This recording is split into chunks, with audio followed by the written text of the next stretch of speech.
Selamat datang di channel Mad Monkey, kembali lagi bersama saya Demi. Kali ini seperti biasa saya akan merangkum sebuah film yang tentunya adalah film baku hantam lagi pak. Nah, dan telapak budaya seperti biasa aja nih, yang berjudul The Gangster, The Cove, The Devil, yang rilis per tahun 2019. Dimana tanpa perlu terlalu banyak beradu mulut di awal, maka dari itu siapkan nyali dan senjata kalian semua. Mari langsung kita serang saja dengan kekuatan penuh dan secara serentak katakan passwordnya bersama-sama. 1, 2, 3. Apa passwordnya? Hantam Bang Editor. Tor.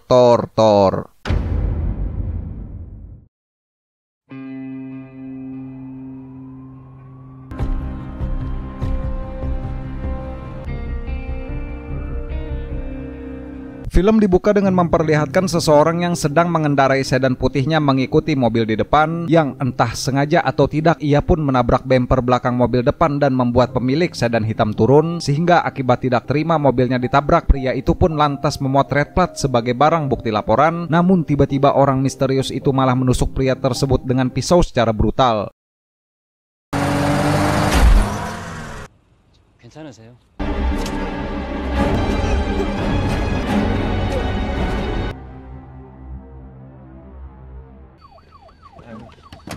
또 다른 살인 사건이 발생했습니다. Di tempat lain kita pun akan diperkenalkan dengan seorang detektif muda bernama Jung Tae-suk yang merasa bosan disuruh menunggu operasi sembari membiarkan para gangster asik bermain di sekitar sana, sehingga Tae-suk yang tidak sabaran pun ia pun lantas masuk ke dalam tempat perjudian itu untuk mencari buronannya di dalam karena bergegas ingin meringkusnya. 아니 오늘은 좀 돌아가시죠. 비킵니다. 어디다 대고 약을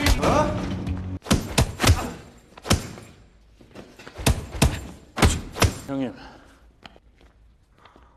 Dimana akibat ulah Tae-suk menerobos masuk yakni adalah polisi yang tidak takut dengan apapun, Jang Dong-su pun selaku bos gangster yang sangat ditakuti di daerah sana pemilik tempat judi itu, ia pun menelpon kepala polisi untuk disuruh mengurus Tae-suk karena anak buahnya itu main sikat aja menerobos sesuka hati, yang ternyata Pak Kapol ini sendiri sudah disuap oleh Dong-su agar mengamankan bisnisnya. 그건 그 시발놈한테 물어보시고 그걸 혼자 다 드시니까.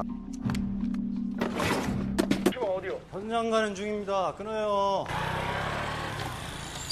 Singkat cerita, setelah menangkap buronannya, Tae-suk pun pergi ke TKP pembunuhan yang tadi kita lihat, sehingga tiba di sana aparat kepolisian pun termasuk Tae-suk lantas mencari semua bukti-bukti. Namun setelah diperiksa secara seksama, tim polisi tidak menemukan bekas sidik jari ataupun sehelai rambut, yang bukti dari si pelaku sangatlah minim, bahkan hampir bisa dibilang tidak berbekas.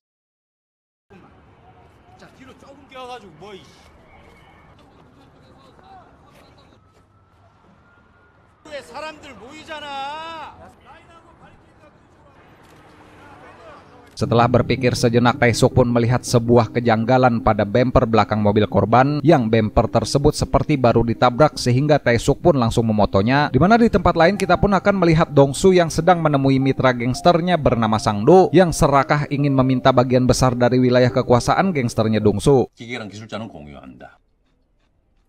자꾸 먹으면 탈락.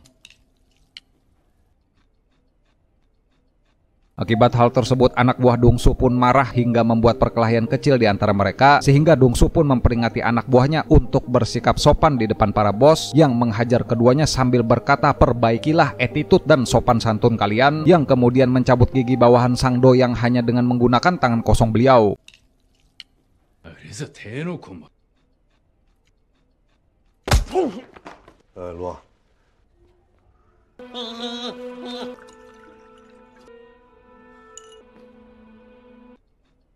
Berpindah ke kantor polisi, anggota pun mencoba mencari tahu apa motif dari pembunuhan di tempo hari. Namun karena minimnya bukti, mereka pun jadi kesulitan untuk menebak motif dan siapa pelakunya, sehingga Tae-suk pun mencoba memberitahu atasannya jika ia menemukan kesamaan dengan kasus-kasus sebelumnya, yang artinya semua kasus pembunuhan berantai ini dilakukan oleh orang yang sama.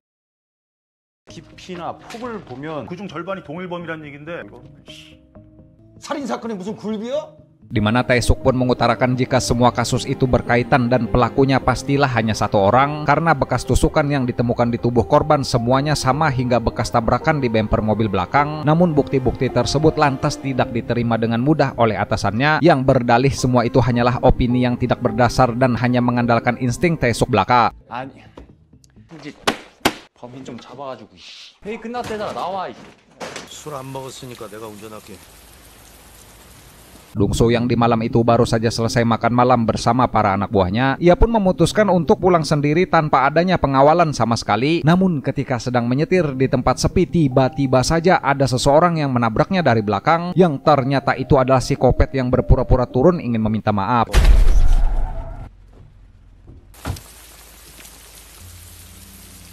길이 너무 미끄러워서요. 그냥 가십시오.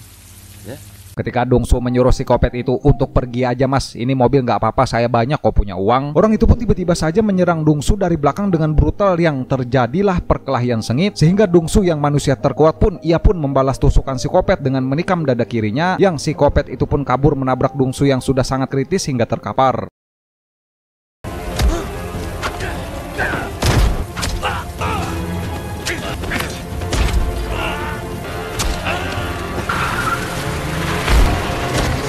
Yang mana mendengar Dongsu telah diserang oleh seseorang yang hampir tewas di rumah sakit, anggotanya pun murka yang mengira bahwa yang menyerang bosnya mereka itu adalah suruhannya Sangdo, sehingga para anggota gangster itu pun menyerbu markas Sangdo dengan beringas dan membabi buta, yang perkelahian antar dua anggota saingan gangster ini pun pecah di tempat tersebut.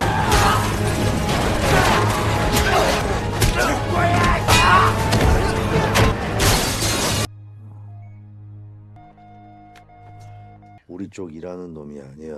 Di saat Mamang Dongsu sudah tersadar dari komanya dan kini telah baikan berangsur sembuh, Taesuk pun datang menjenguk sekaligus ingin mencari tahu siapa yang berani menyerang Dongsu, dengan dugaan mungkin ini adalah pelaku yang sama dengan kasus pembunuhan bemper rusak di tempo hari. Namun Dongsu di sini enggan dan tidak mau memberitahukan apapun kepada Taesuk. 참 쪽팔리시겠어요.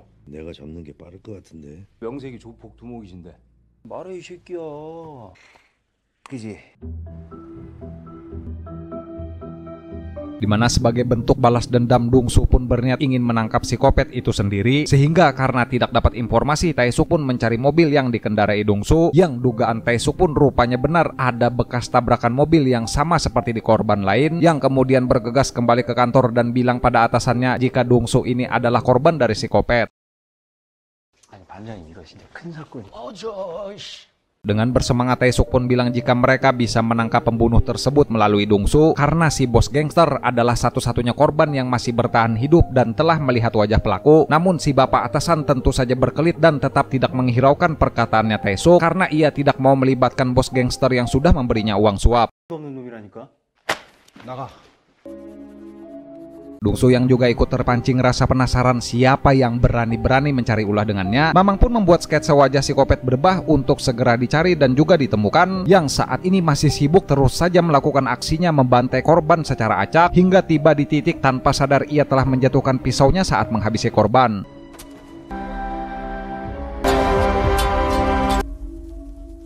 Kembali ke Taesuk yang menggerebek usaha Dongsu dan mendesaknya untuk memberitahukan tentang si Kopet, karena orang tersebut adalah binatang yang membunuh korban secara acak yang dilakukannya hanya untuk kesenangan, sehingga jika Dongsu ini masih tutup mulut maka Taesuk akan membuat bisnisnya hancur. Namun si Mamang tetap kekeh tidak mau bicara karena ia juga berambisi ingin membalas dendam.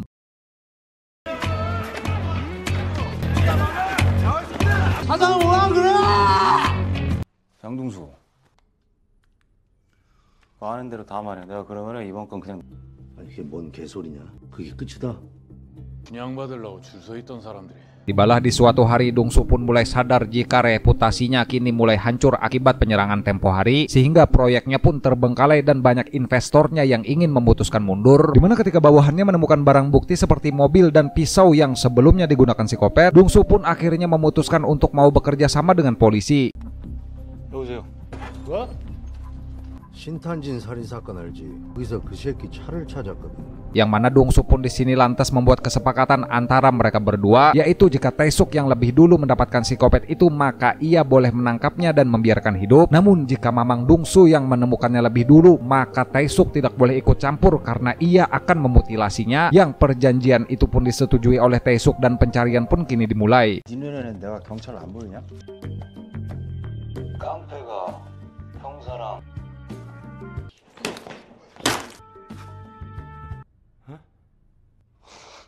너부터 쳐넣어줄게 이 개새끼야! 30대 중반 성인 남자 평균 준비돼 있다는 뜻이죠. Dengan sebuah tim kecil yang diisi oleh 2 anggota kepercayaannya, Tae-suk pun memulai operasi pencarian, sementara Dong-su menyebar anak buahnya dan menyiapkan segala biaya yang dibutuhkan. Namun sebelum itu Dong-su ini rupanya ingin memanfaatkan pisau psikopat yang sebelumnya ia temukan untuk menyuruh tangan kanannya menghabisi Sang-do menggunakan pisau tersebut.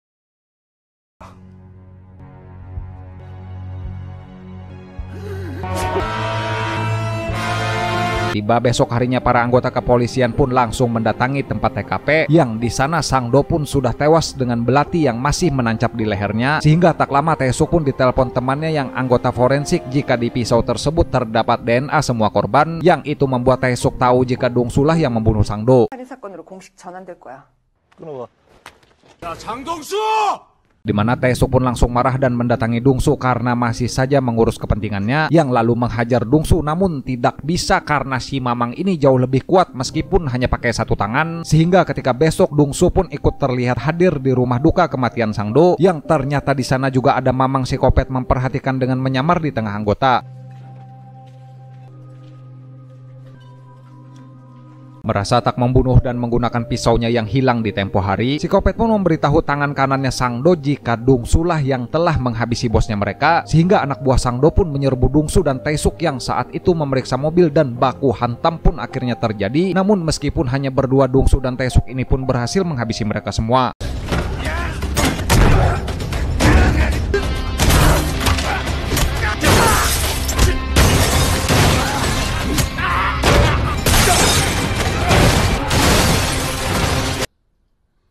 Singkat cerita, setelah pengeroyokan tersebut, unit Tae-suk pun dapat informasi dari seorang wanita yang dimintai sejumlah uang oleh Mamang psikopat untuk menebus suaminya yang telah diculik. Sehingga Tae-suk pun mengerahkan tim untuk mengintai guna meringkus si pembunuh berantai ini. Namun uang tebusan itu rupanya hanyalah sebuah jebakan agar psikopat tahu wajah-wajah polisi yang mengejarnya.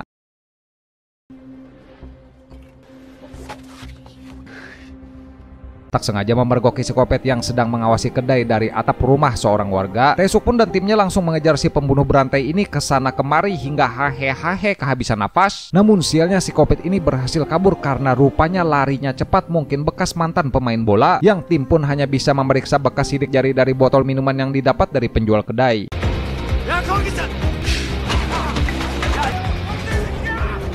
모르는 사람이에요. 평범하게 생겼던데? Setelah hasil pemeriksaan sidik jari keluar, Tae-suk pun langsung mencari informasi yang tertera di laporan tersebut, sehingga ia pun kemudian mendatangi rumah yang diduga di mana psikopat itu tinggal, di mana Tae-suk pun mendapati sebuah tulisan tangan dan beberapa gambar yang menjerumus kepada sekte-sekte tertentu, yang juga menemukan sebuah foto keluarga yang saat dicocokkan dengan sketsa, Tae-suk pun akhirnya tahu wajah psikopat. Dengan memegang bukti akurat, Dong-su dan Tae-suk pun lantas membentuk sebuah kelompok gabungan guna menyusun rencana matang agar bisa menangkap berbah pembunuh berantai yang tidak manusiawi ini, yang diketahui nama dari target mereka yakni psikopat itu adalah Kang Kyun-ho. Sehingga tim unit gabungan polisi dan gangster ini pun berangkat memburu Kang dari penjuru kota sampai pelosok desa. 너희들 임무는 딱 하나다. 사람들 눈에 안 띄게 행동하고. Yang mana tim gabungan gangster dan polisi ini pun menyisir semua tempat penginapan, hotel, dan lain-lain yang mungkin didatangi Kang. Namun setelah beberapa minggu mencari, rupanya Kang ini adalah seorang pria yang sangat cerdik, yang selalu menghapus jejak keberadaannya, sehingga sampai kini Kang pun belum bisa terendus sama sekali. Yang hal itu membuat Dong-su dan Tae-suk pun memutuskan berhenti memburu Kang untuk sejenak. Ketika tim gabungan sedang istirahat minum-minum santai di sebuah kedai, Dong-su pun di sana tidak sengaja melihat sebuah berita siaran langsung di televisi tentang adanya pembunuhan gadis SMA, yang karena korban tersebut rupanya pernah bertemu dengan Dong-su dan yakin jika si pelaku adalah psikopat. Mereka semua pun langsung bergerak menyerbu tempat TKP karena tahu jika psikopat Kang masih tidak jauh dari daerah sana. Dibunuh oleh anggota gangster Mamang Madong-suk dan pihak polisi bergabung, bos. Meninggal kau. 32번 버스 빨리빨리 움직여! 여기서 빠뜨리는데 어디야? 기로세역입니다.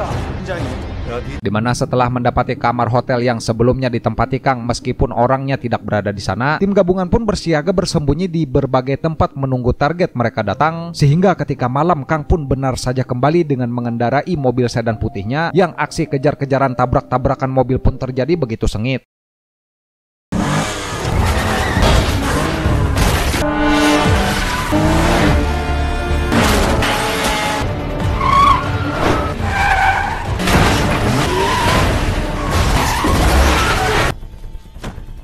Ketika Dongsu akhirnya berhasil memojokkan Kang dengan keras menabrakkan mobilnya, orang ini pun masih bisa kabur dengan berlari yang larinya rupanya memang cepat karena menggunakan kecepatan angin, sehingga kejar-kejaran pun kembali terjadi dengan menelusuri seluruh tempat daerah tersebut. Namun naas saat pengejaran, kaki tangan kepercayaan Dongsu malah harus tewas dibunuh oleh Kang.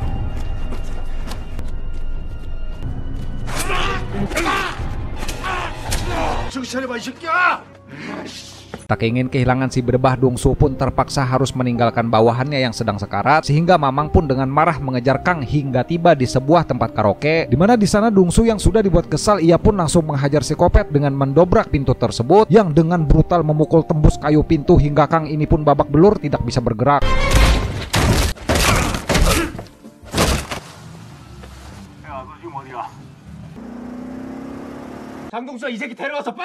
Sialnya ketika Dongsu ingin membalas dendam dengan brutal karena si kopet ini sudah berani mencari ulah dengannya, yang juga seperti binatang membunuh orang yang tidak bersalah tak pandang bulu hingga tega melukai gadis SMA. Dongsu pun ingin memutilasi Kang dengan memotongnya menjadi bagian-bagian kecil di saat itu juga. Namun hal tersebut berhasil dicegah oleh Taesuk yang menerobos masuk menabrak Dongsu hingga terkapar.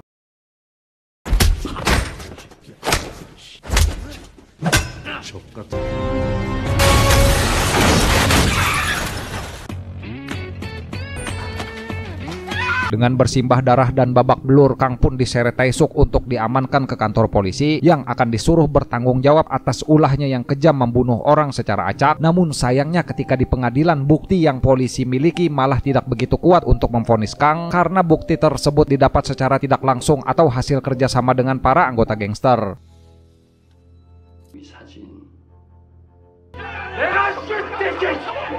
인간들이야말로 진짜 악마입니다. 2005년 7월부터 9월까지 Di mana di sidang itu Kang tentu saja berkelit, sehingga untuk membuktikan dia sudah bersalah pun sangatlah susah karena tidak adanya saksi dan bukti yang dimiliki hanyalah sebilah pisau. Namun tak lama tanpa diduga tiba-tiba saja datanglah Mamang Dongsu ke pengadilan untuk bersedia menjadi saksi dengan mengorbankan dirinya ditangkap polisi asalkan Kang berdebah ini bisa dijatuhi hukuman berat. 거짓말이 있으면 위증의 벌을 받기로 맹세합니다. 이거 우리처럼 칼밥 먹고 사는 사람들은 Meskipun dirinya juga adalah seorang bos gangster dan kriminal kelas atas, Mamang pun berhasil membuat semua orang percaya dengan menunjukkan bekas luka yang ia terima ketika diserang oleh Kang dulu dan memberitahu jika Kang pasti punya bekas luka di dada kirinya yang itu adalah hasil tusukan pisau balasan Mamang, yang dengan kesaksian tersebut si berdebah Kang ini pun akhirnya tak mampu lagi untuk mengelak. 병원 문서가 어떻게 증거가 될 수 있겠어? 저런 개새끼한테 인권이 어딨어? 증인의 증거는 법적 근거는 물론이고 찔렸습니다. 자 보세요. 이 옆구리 2번 찌르고 가슴은 또 한 번 찔렀습니다. 그리고 저 새끼 옷 한번 벗겨보십시오. Di mana rupanya kedatangan Dongsu ini sebagai saksi di pengadilan adalah hasil kesepakatan dengan Taesuk yang mau dan bersedia ditangkap polisi asalkan si Mamang ini dimasukkan ke penjara yang sama dan satu sel tahanan dengan si berdebah Kang, sehingga Mamang pun bisa puas berpesta ria menyiksa Kang untuk membalaskan semua dendamnya yang akan membuat si kopet ini merasakan apa itu siksa neraka di dalam sana. Nah, jadi bakwan kau. Jadi bakwan dan tahu isi ya. Jadi bakwan dan tahu isi di dalam sel penjara, bos. Berani mencari ulah dengan Mamang. Nah, makan tuh sana. 사형을 선고한다.